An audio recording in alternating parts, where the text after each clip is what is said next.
Welcome to the Maria Liberati Show, where food meets art, travel, and life. So, what does food mean to you? Well, join me as today's special guest is Carrie Anderson. She is a dietitian and she's going to help us understand food having more than just satisfying hunger. It's got a purpose. And the purpose is to keep us healthy.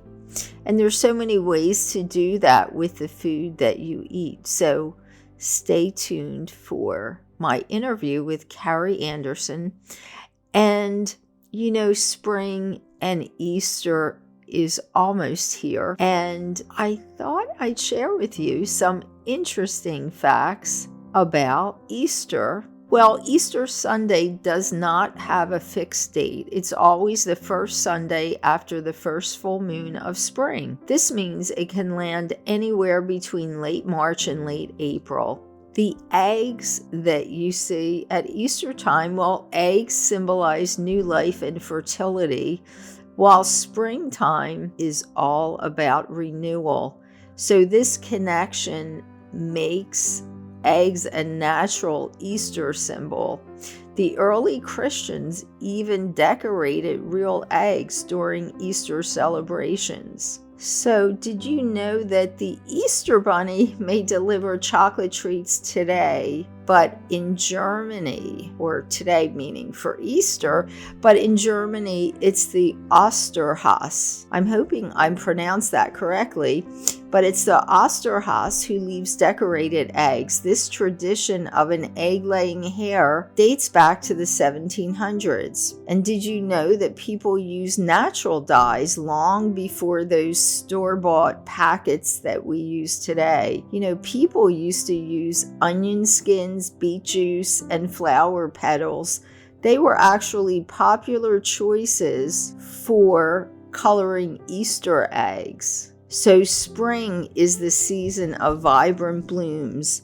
And depending on where you're located, you might see cherry blossoms, tulips, daffodils, or even lilacs painting the landscape with color. Spring is also a time of awakening for many creatures, including insects. Keep an ear out for the chirping of crickets and the buzzing of bees as they return to a flourishing world. And spring is also prime time for, I guess you could call it, a baby boom. So, we see many animals give birth at this time of the year, from fluffy bunnies and adorable lambs to playful baby birds. Spring is really bursting with new life. With longer days and warmer temperatures, spring is the perfect time to get outside and explore nature. Take a hike, have a picnic in the park, or simply enjoy the fresh air. And one of my favorite traditions, and I usually share this with everyone, is it's actually not an Italian tradition. It's a Polish tradition of having your Easter Sunday meal blessed by a priest. And one of my favorite Easter traditions is going to, it's called the National Shrine of Our Lady of Czestochowa in Pennsylvania. And you can bring your Easter meal there, and they will bless it on the Saturday before Easter. They will bless your meal. So people, it's really an interesting tradition. People bring their foods in a basket, or even their child's Easter basket there. And so many times during the day from 9 to 6, they will bless your meals. So it's a nice tradition. And even if you're not from that religion, it's really a nice tradition to see, to go and visit. Welcome to the Maria Liberati Show, and my special guest today is Crystal Anderson. She's the founder of California Mobile Acupuncture, but she's going to talk to us about some really interesting aspects of food, because food is really more than just something you eat not to be hungry.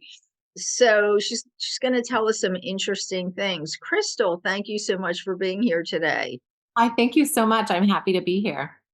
So I know we just had a little chat, and you said you were going to talk about something called remineralization, right? Yeah, so as fun as food can be and delicious and just fun to be in the kitchen and cook, it also serves such a big purpose. And I think a lot of people know that, but to understand what it does is actually very exciting. And I find people tend to have more respect for their food when they know these kind of little details. So we do a Yes. lot of nutrition counseling with our acupuncture. So we're a mobile company. We serve people from the comfort of home, whether it's convenience or because somebody is bed bound. We have both kind of faucets that we see when it comes to patient care. But food and nutrition is always a big part of the conversation. And as you mentioned, remineralization is at the heart of that. Yes, so I love it because people don't realize, and I know food has so many other purposes in our life and can really help you if you do certain things and eat a certain way or eat certain foods or whatever. And I know this is one aspect. So you started telling me that there's an interesting concept about eating certain foods, what, in a specific order? So what Yeah. is that? Mhm. Yeah, so that's also kind of a fun tip too. Our enzymes work. I liken the enzymes that break down protein to dumb jocks, which is not very nice, but it paints the picture well. And so the enzymes that break down protein aren't so good at figuring things out unless they're given their job description. And then they're amazing at it. And so I always recommend to start with your protein. So Right. just your protein off your plate first, and then move on to your vegetables, and then finally your grains. And this will help with weight control as well, obviously, because then we're not filling up on grains before we get to the really nutrient dense foods, our vegetables and our protein. Hmm. But in that order, we're going to maximize digestion and metabolism. And our body really excels when we give it the right foods at the right time. So, protein, vegetables, and grains. And I always recommend cooked vegetables. I say that because your enzymes work at your body temperature, right? 98.6 degrees. And so if you're Uh-huh. throwing in cold, raw food, those Right. enzymes will actually stop working until your body warms up your stomach organ. And then they Uh-huh. can back to work. But by that time, it's been sitting in your stomach acids and maybe rotting a little bit. And so not as fresh. And so Right, right. warm cooked foods, eating protein first and then veggies and then grains are at the top of my tip list for my patients who are trying to heal. So, that comment about eating, that's really interesting about eating cooked vegetables, but obviously, when you cook vegetables, you don't want to overcook them. I know people tend to do that so much. So, are we saying like maybe blanch them just so they're at a warm set? That's an option for sure. I actually love, part of what we also do is an in-home food prep demo. So you and I should get together because this is such Yes. a good thing for my patients. But I actually show them how to cook food so that it's more bioavailable, so that we're not destroying the nutrients, but Yes. we're cooking it so that we can actually break down that outer cell wall and get the nutrients within the cell a lot easier. As humans, we don't digest cellulose or pectin, kind of that outer cell wall, very well, if at all. And so by slightly cooking them, you can blanch them. I teach my patients how to use a pressure cooker, which Okay. sounds like overkill, but we Right. have it down to a science where we make it, it hits pressure. We set a timer for 2 minutes. The structure and the texture is still preserved for the vegetables, Right. but you're not getting that big crunch that feels so hard to break down and Right. digest. So Right. it's the perfect amount of being cooked so that you can get the nutrients out successfully, but also not so much that they're just cooked out completely of the food. Right. Right. Yeah, I notice people tend to really over there's overkill, and then there's no flavor, but there's also no value to what they're eating. So protein, then vegetables, and then grains is the way to eat. So tell us again about this remineralization. What exactly is it? And I know you gave a little explanation, but how can people apply that to what they're eating? Absolutely. So I mentioned we do a hair analysis. We Right. get from our patients, the patients we see are typically anywhere from like having migraines and hormonal issues, Uh-huh. um, perimenopausal to fertility. We see pain is a big one, but then also we see pretty major things like brain injuries, spinal cord injuries, a lot of neurological conditions. Uh-huh. And so, in all of those cases, I've found that this hair analysis is a better form of functional medicine than using, say, a blood test, because it Wow. will tell us what is actually in the cells. So, of course, the blood test will tell us what's circulating around the body, but it's Right. important to look at permeability. How is your body actually absorbing the nutrients that you're taking in? And the Mhm. tissue is also a sample you can get from your hair. So it's a direct reflection of what your body's utilizing on a cellular level. And so what we find is that unfortunately, your body will utilize everything it's exposed to. So from the fluorides to the mercuries to lead or arsenic, all of these things that are commonly found in water, food, air, things that we're exposed to quite often. And so if we're deficient in the more superior minerals, our body will utilize these more toxic metals or minerals in place of those more superior minerals. And so I always use aluminum as an example. It's in our water, it's in our air. One of the reasons they put it in our water is because it's antimicrobial, antibacterial, and antiviral. Your Right. body, interestingly enough, will use it the same way. And so if you don't have the zincs, the coppers, the magnesiums, the things that your body needs for its immune system to function properly, it will Right. take aluminum and it will put it in places of infection. So latent virus, bacteria, pathogens, parasites are a big one. About 80% of our population is estimated to have parasites, which is Mhm. completely frightening, intestinal parasites specifically. And so Yes.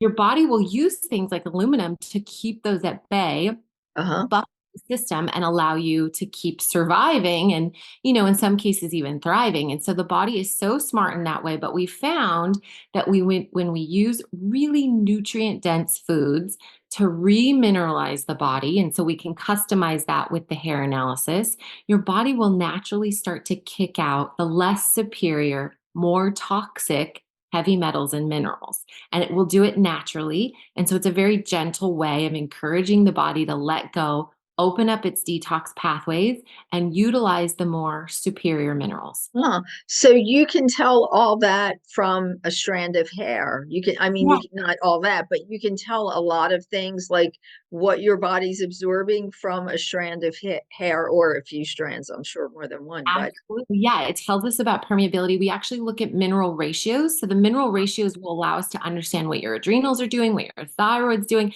how you're breaking down protein, even. So enzymatic activity. It will allow us to understand how you're metabolizing glucose, which is a big one, right? Anytime you yes. put something sweet into your body, the brain typically says store fat, store fat, store fat. And Uh-huh. so if we're doing that at a very high rate, this Hmm. is how we have obesity in our country, right? Being such a horrible condition that affects so many people. And so, if we can alter the state of your body through mineral ratios and Hmm. tell your body to not need to store so much fat, and often I find that people store more fat when they're starving. Which is so interesting because we eat all the time, right? We're Right. just not eating nutrient dense foods or the right foods. So it Right. puts our body into starvation mode, and then we store fat even more. So, all these little tips and tricks, things that we can understand from your hair analysis, will give you a much better metabolism overall. And then we can look at longevity. And that's the ultimate goal, right? We want not just long life, but quality of life as Right. well. And your Right. food really matters when it comes to that. Yes, yes, food is really, really an important thing. So if people want to get an analysis of hair or anything, are you online also?